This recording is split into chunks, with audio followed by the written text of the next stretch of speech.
네, 반갑습니다.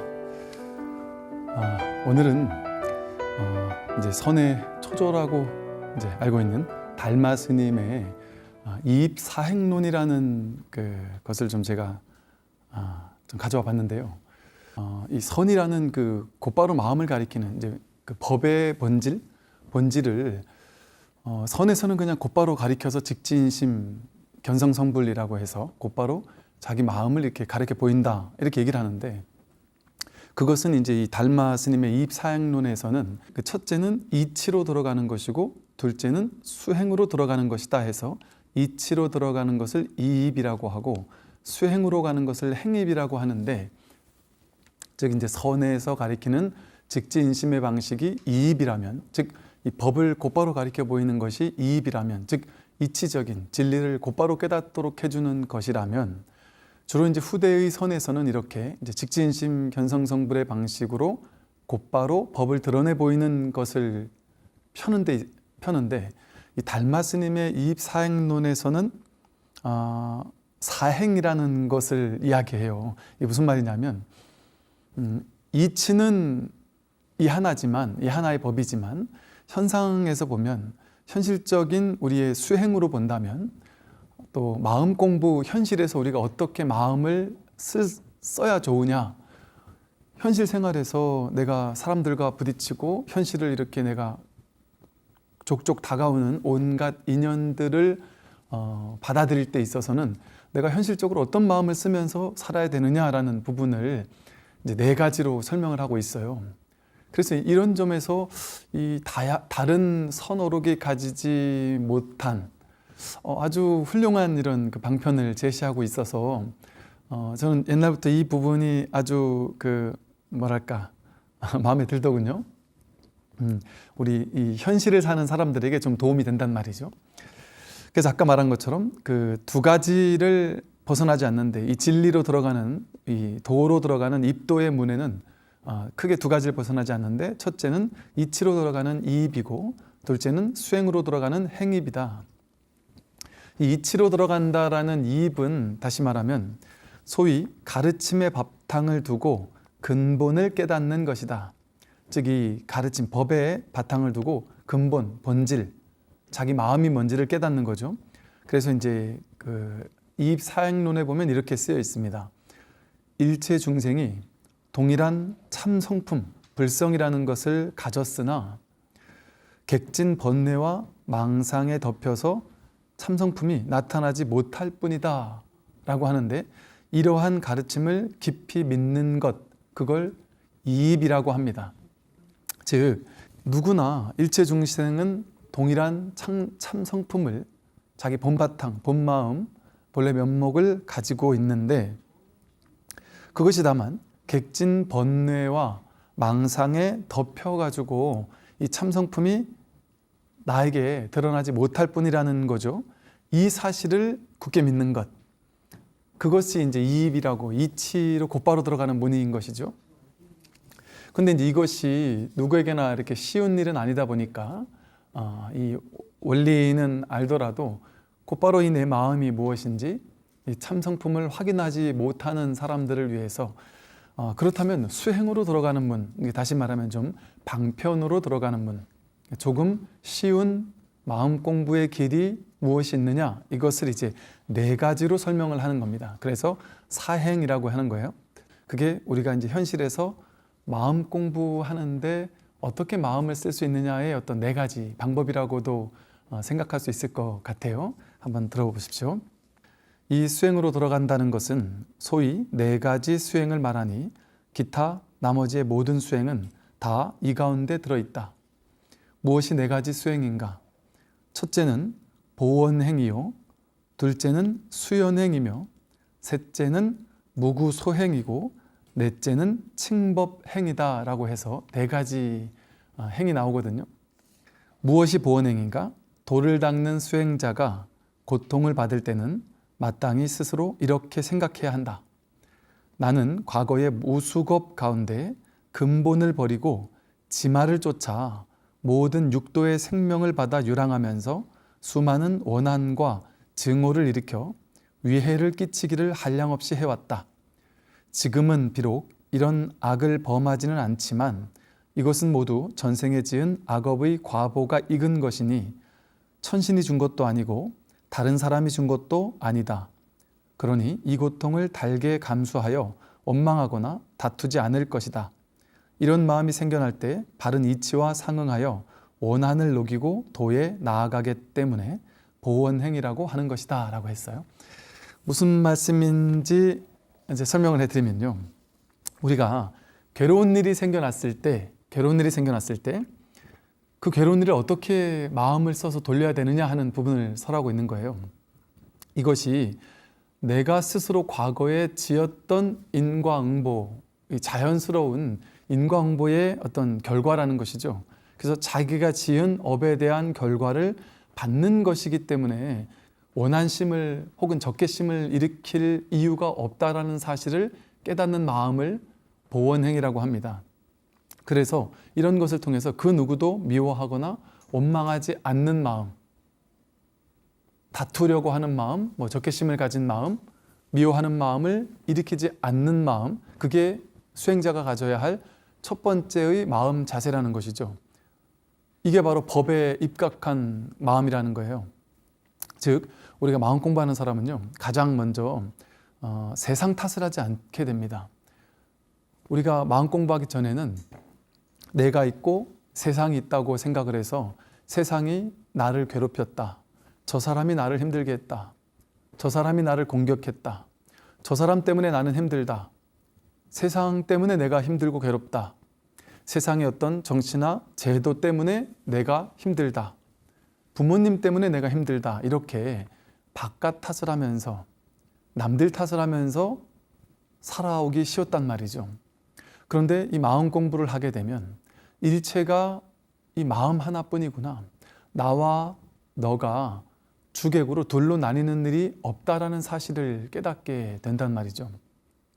그래서 이렇게 법에 입각해서 이 도에 들어간 사람들이 자연스럽게 할 수밖에 없는 행위, 어떤 행위냐? 바로 이 보원행위입니다.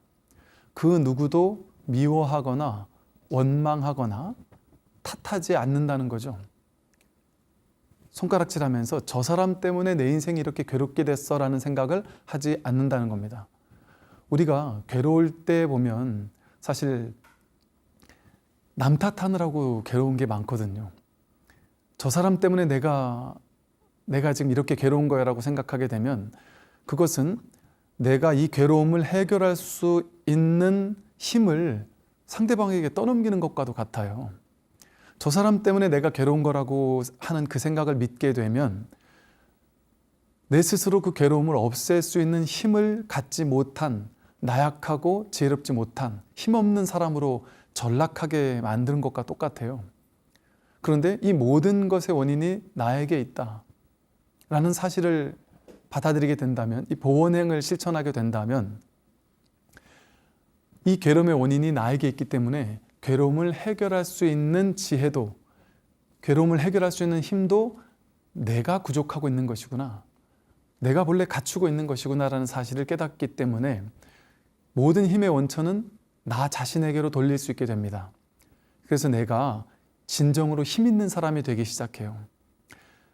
세상이 나와 세계가 둘로 셋으로 나뉘어져서 세상 사람들 중에 누군가가 나를 괴롭히는 이런 일이 벌어지는 것이 아니라 세상의 중심이 내가 되게 됩니다. 나와 남을 둘로 나누지 않게 돼요.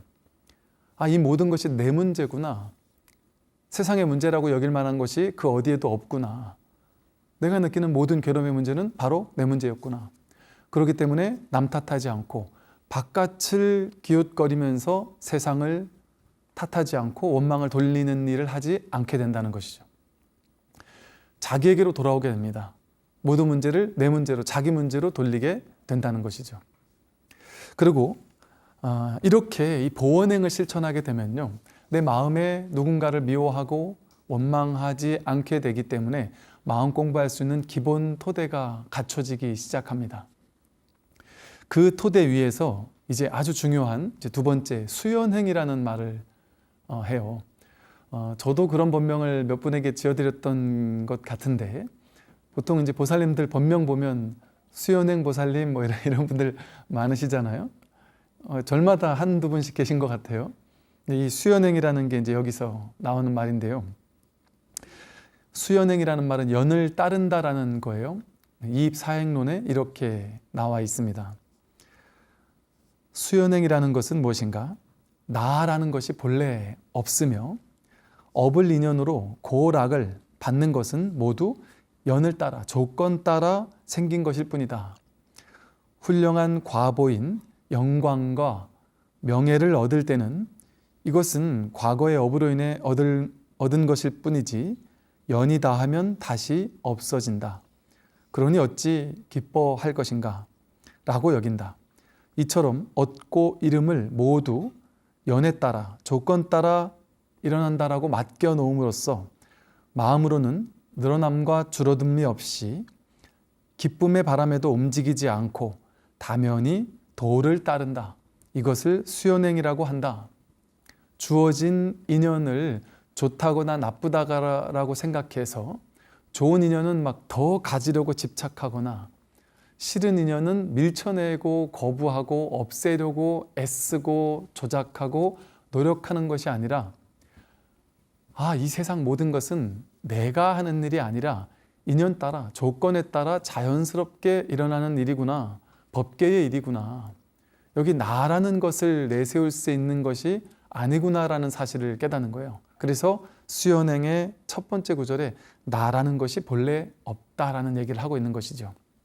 인연법이라는 것, 부처님 초기불교 경전에 연기법이라고 나오는 연기법을 설명하는데 초기불교의 핵심이 뭐냐 하면 연기법이라고도 하면서 무아법이라고 얘기하거든요. 즉 연기가 곧 무아를 설하는 겁니다. 인연 따라 조건에 따라 생겨나고 사라질 뿐이다. 그렇기 때문에 나라는 것 또한 인연 따라 조건 따라 임시로 이렇게 모인 것을 내가 허망한 망상으로 나다라고 이름 지은 것뿐이고 분별한 것일 뿐이고 또 세상을 타인이다라고 분별한 것일 뿐이거든요. 그리고 나한테 일어나고 있는 인연 따라 조건 따라 화합했다가 사라질 뿐입니다. 조건이 맞으면 생겨나는 것이고 조건이 맞지 못하면 생겨나지 못하는 것일 뿐이에요. 세상은. 내가 만들려고 길을 쓴다고 해서 되는 게 아니에요. 조건이 맞아지지 않으면 아무리 돈을 벌고 싶어도 돈이 안 벌립니다. 내가 건강하고 싶어도 조건이 맞아지지 않으면 건강해지지가 않는 거죠. 나에게 달린 일이 아니라 인연에 달린 일입니다. 연기법에 따라서 연에 따라 수연행으로서 일어난단 말이에요. 근데 우리는 이렇게 인연 따라 생겨나고 인연 따라 사라진다라는 사실을 모르고 내가 한다고 생각하는 거예요. 인연 따라 생겨난다, 인연 생기를 알면 인연법이 곧 무아잖아요. 그럼 내가 하는 것이 아니구나. 연이 시키는 거구나. 인연이 이렇게 만드는 것이구나라는 사실을 깨닫게 된단 말이죠. 그러니까 내가 기를 쓰고 노력해도 안 될 건 안 된단 말이에요. 그러니까 노력하지 않는 게 아닙니다. 최선을 다해요. 그러나 결과는 나에게 달린 일이 아니구나라는 사실을 깨닫는 것이죠. 최선은 다하지만 인연 따라 주어진 인연을 최선을 다해서 그 인연에 순응합니다. 인연을 수용합니다. 인연을 받아들입니다. 수연행을 적극적으로 실천하며 산다는 것이죠. 좋은 일이 왔을 때 좋은 걸 받아들일 뿐이고 싫은 일이 왔을 때 싫은 인연을 받아들일 뿐이지, 그리고 그것을 내가 바꾸고 싶은 마음이 인연 따라 든다면 그 또한 내 인연이잖아요. 내가 지금까지 배웠고 익혀왔던 내 관념, 생각이 일어난다면 나는 그래도 이걸 더 하고 싶고 저건 하기 싫어, 이런 마음이 일어나도 좋습니다. 그러니까 더 하고 싶은 건 더 해도 좋습니다. 하기 싫은 건 안 해도 좋습니다. 그러나 마음 나는 대로 해도 좋지만 결과는 내가 할 수 있는 일이 아니라는 사실을 깨닫는 거죠. 아는 거죠. 그러니까 취사간택을 하지 않는다고 해서 진짜로 취사간택을 하지 않는 게 아니에요. 겉으로 봤을 때는 취할 건 열심히 취하고요, 버릴 건 열심히 버립니다. 취하기 위해서 열심히 노력하고요, 버리기 위해서 열심히 노력해요. 그것도 하지 않는 게 중도행위고 수연행위고 무취사하는 게 아닙니다.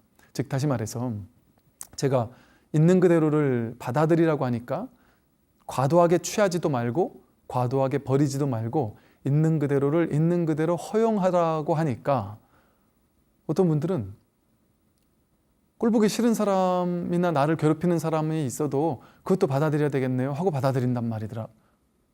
그렇게 해야 되는 줄 알더란 말이죠. 또 내가 좋아하는 게 있지만 내가 좋아하는 것을 열심히 하면 안 되는 줄 알아요. 지금 내가 좋아하는 게 없으니까 없는 걸 받아들여야죠. 그럼 난 내가 원하는 걸 하지도 말아야 되겠죠? 이렇게 생각하더란 말이죠.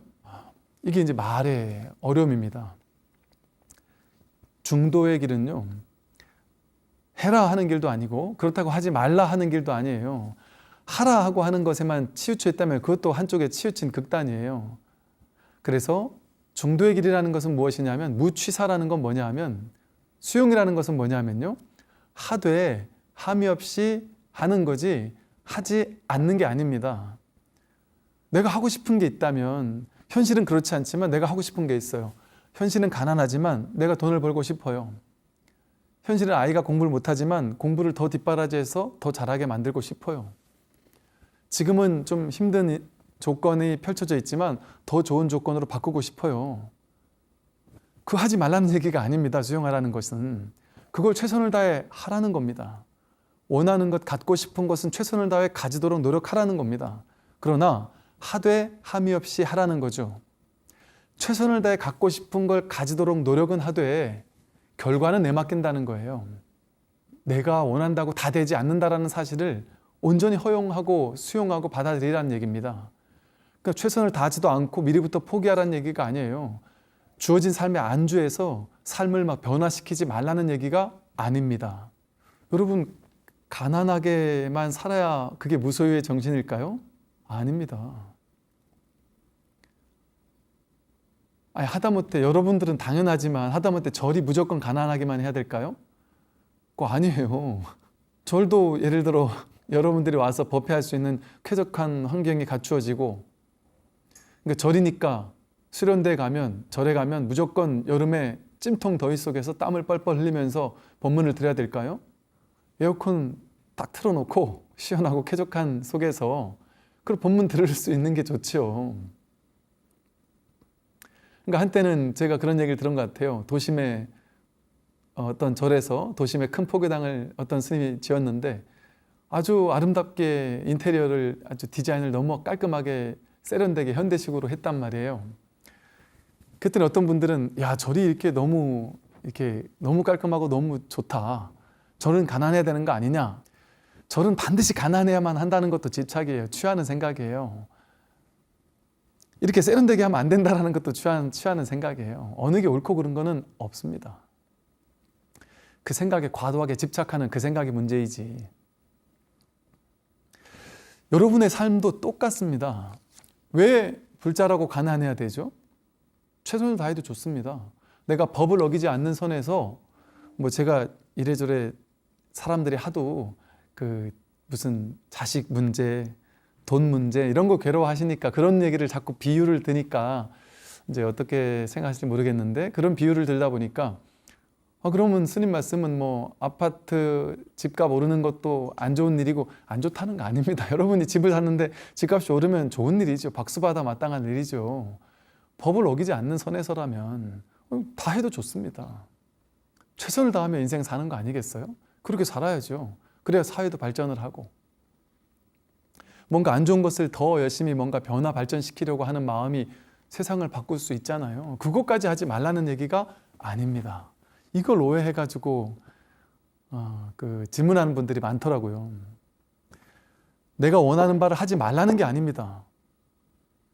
원하는 바를 하되 함이 없이 한다. 최선을 다하되 그게 안 되더라도 결과에는 내가 개의치 않겠다. 결과는 집착하지 않겠다고 내맡기고 하라는 거예요. 그게 바로 수연행입니다. 그러니까 여기서 뭐라고 했어요? 도에 완전히 맡겨놓음으로써 이런단 말이에요.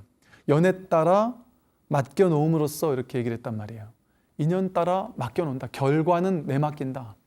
마음을 내지 않는 것이 아니라 주어진 인연 따라. 무엇이 인연이에요? 밖에서 오는 것만 인연이 아닙니다.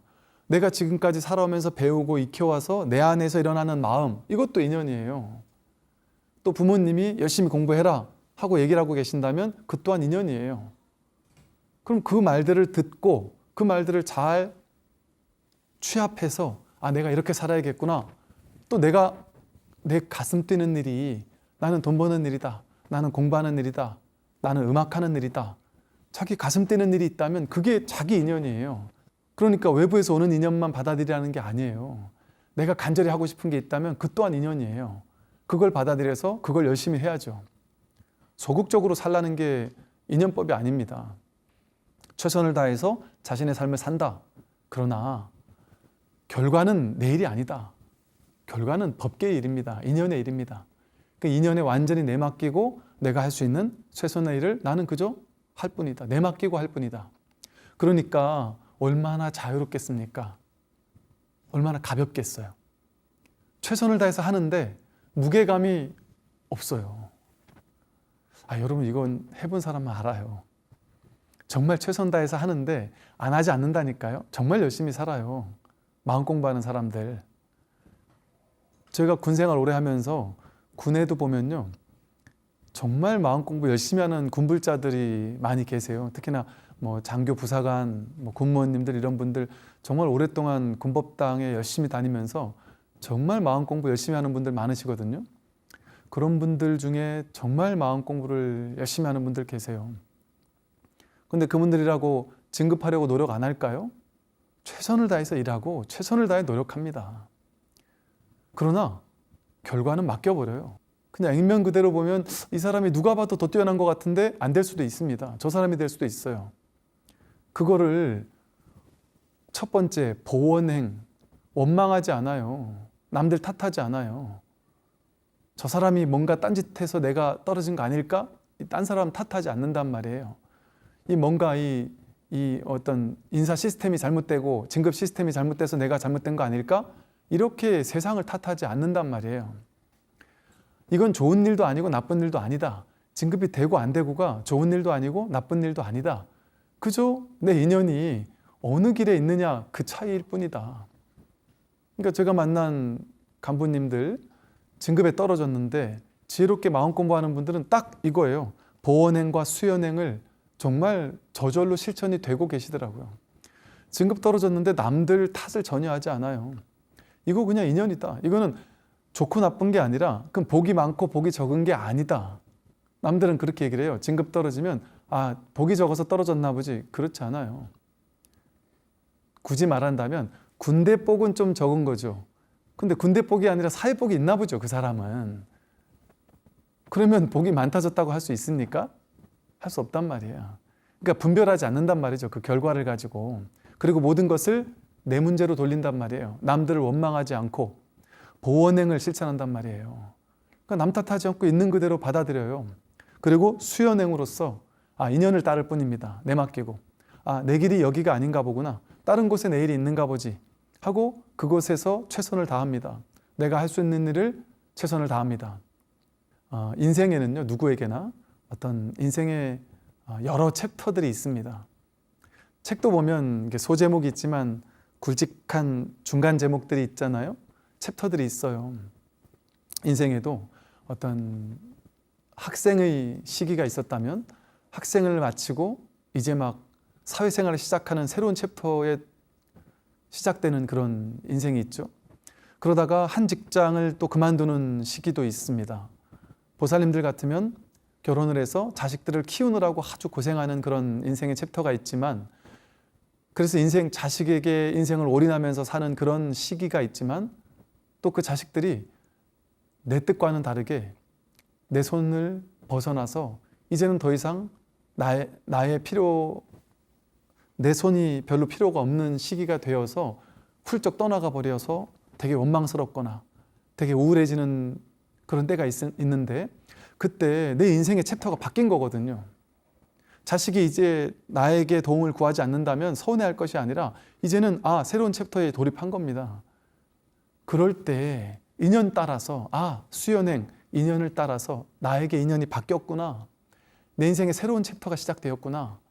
이걸 이제 빨리빨리 허용해주고 받아들일 필요가 있어요. 내가 이제 애써서 노력한다고 해서 이걸 돌이킬 수가 없다면 이미 주어진 인연이라면 그걸 온전히 빨리 허용해야죠. 어떤 사람이 빨리 허용할까요? 과도한 집착이 없었던 사람, 원하긴 원하지만 결과는 내맡기고 사는 사람. 그런 사람은요, 내가 간절히 진급하기 위해서 열심히 노력했는데 떨어졌어요. 쿨하게 오케이, 쿨하게 내려놓습니다. 마음을 정리합니다. 그리고 끝나는 날까지 그 회사를 위해서 최선을 다해 일합니다. 그리고 딱 끝나는 날 딱 툭툭 털고 뒤도 안 돌아보고 내가 할 일 또 최선을 다해 새롭게 시작합니다. 그게 바로 수연행이에요. 질척거리지 않는단 말이에요. 과거 옛날 챕터에 인생의 그 찬란했던 시기를 되돌아보면서 질척거리면서 그때의 어떤 찬란했던 순간을 자꾸 떠올리면서 남들에게 내가 옛날엔 이랬는데 남들이 지금까지도 나를 그렇게 대접해 주기를 바라면서 그런 시기에 머물러 있지 않고 날마다 새롭게 깨어나는 거예요. 날마다 새롭게 뭐랄까 도전하고 이 삶의 이 새로움에 새로운 학년에 이제 적응하기 시작해야 된단 말이에요. 중학교에서 고등학교로 새로 올라가면 옛날 중학교 때 내가 이랬는데 저랬는데 이건 소용없단 말이에요. 새로운 학년이 되어서 거기서 새로운 선생님들과 새로운 친구들과 전혀 새롭게 아주 생기 어린 즐거운 눈으로 시작할 수 있단 말이에요. 우리들의 인생은 그렇게 아주 새롭게 변화되는 챕터들이 계속해서 오거든요. 그런데 이렇게 수연행을 하게 되면 최선을 다하되 과도하게 집착하지 않고 살기 때문에 최선은 다하니까 무기력하게 사는 게 아니에요. 정말 열정적으로 살아요. 그런데 집착 없는 열정. 여러분 그 집착 없는 열정으로서 살아가는 사람을 보셨을 것 같아요. 저도 이제 제 주변에 정말 집착 없는 열정을 가지고 사는 사람들을 볼 때 있잖아요. 뭐랄까 참 막 가슴이 뜁니다. 이렇게 막 뭐랄까 이렇게 막 감동. 사람이라는 존재가 이렇게 감동적일 수가 있구나. 이 사람은 정말 최선을 다해 사는데요. 전혀 뒤끝에 대한 집착이 없어요. 결과에 대해서는 완전 내맡겨 버려요. 그러니까 어떤 게 사람을 감동하게 만드는 사람이냐면요. 이 사람은 뛰어나니까 무엇을 해도 승승장구할 거야 라는 믿음을 주는 사람이 대단한 사람이 아니에요. 이 사람은 승승장구를 하든 실패를 하든 좋은 일이 있든 나쁜 일이 있든 무엇이든 온전히 허용하고 받아들일 사람이구나.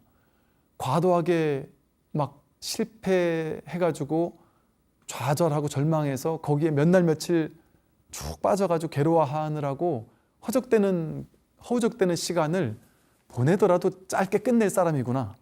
요즘 말로 쿨한 사람이란 말이에요. 쿨한 사람. 아주 심플해요, 사람이.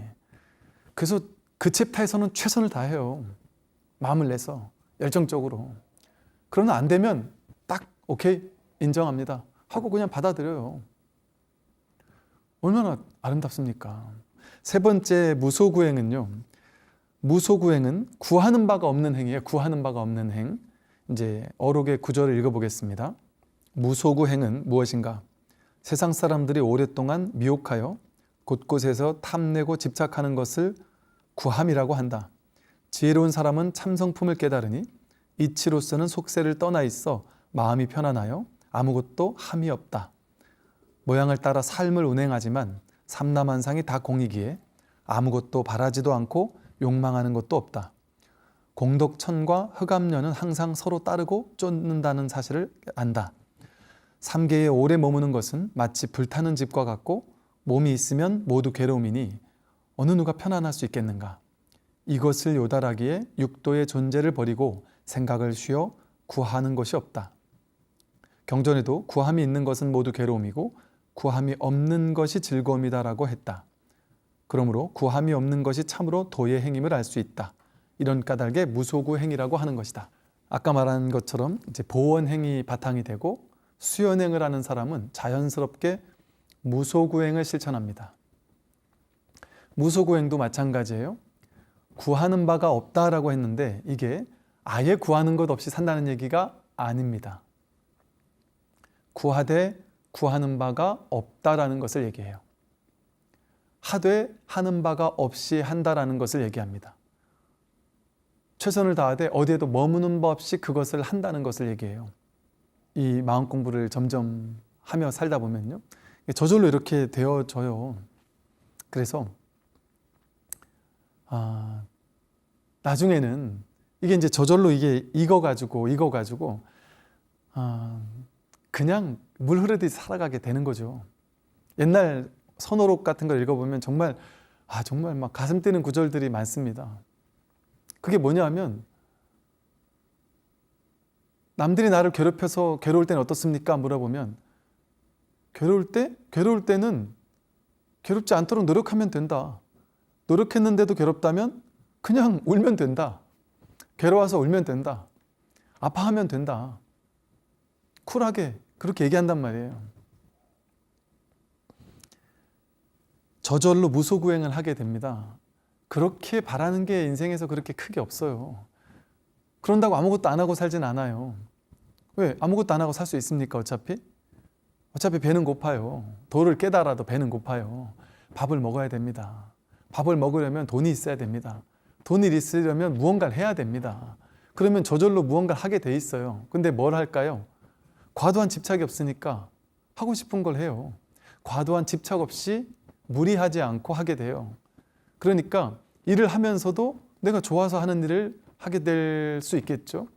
그리고 과도하게 집착하면서 하지 않아요. 제가 아는 어떤 스님은 뵈니까, 저는 이제 제가 부산에 이제 절을 열고서 뭐 이것저것 무슨 뭐 전도제니 뭐 기도 무슨 뭐 각종 기도니 뭐 절기 행사니 뭐 이런 것들을 이제 다 없애고 법회를 너무 심플하게 이렇게 했단 말이죠. 근데 그런데도 많은 사람들이 그렇게 해서 절이 되느냐, 운영이 되겠느냐 이런 얘기를 하는 분이 많았는데, 저만 그러는 줄 알았거든요. 이렇게 생각하고 사는 사람이 또 있을까? 근데 제가 얼마 전에 어떤 절에 법문을 해달라고 해서 갔더니 벌써 한 10년 전부터 그 절은 그러고 계시더라고요. 제가 너무 반가웠습니다. 아무것도 없어요. 절에 하는 게 아무것도 없습니다. 그냥 법회만 있습니다. 법회만 그냥 일요일 법회만 탁 한 번씩 있어요. 그리고 더 충격적이었던 것은요, 법회 날 제가 법회하러 갔는데 뭐 아무것도 안 하시는 거예요. 그리고 이제 나가면 된다고 그래요. 그래서 뭐 삼기 반야심경도 안 하고 나오라 그래서 왜 그러실까 하고 나갔더니 그냥 법회 시작합니다 하고 죽비 3번 딱 치고는 다 이렇게 딱 좌선하고 앉아 계신 거예요. 그리고 제가 앉으니까 죽비 3번 딱 치고 법문 시작입니다. 그리고 제가 법문 끝나니까 죽비 3번 치면서 반배하고 합장하고 그리고 이제 다 같이 퇴장하는 겁니다. 너무 좋았어요. 제가 이제 그 스님께 이렇게 해서 절이 운영됩니까? 똑같이 여쭤봤죠. 막 크게 늘리거나 막 이럴 마음 크게 없고 그냥 월세 낼 정도 이렇게 그냥 되고 그냥 뭐 밥 먹을 정도 그냥 되면 됐지 뭐 하는 마음으로 그냥 살고 있습니다라고 얘기를 하더라고요.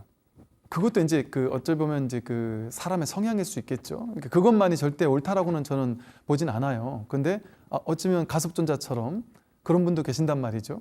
그러니까 완전히 할 일이 없으셔서 그냥 정말 일을 착 줄이고 그렇게 사시는 것도 아름답단 말이에요. 머무는 법 없이 마음을 낸다면. 그러나 또 그것만이 또 옳다는 건 아니에요. 저희처럼 이렇게 하는 것만이 옳다는 건 아닙니다.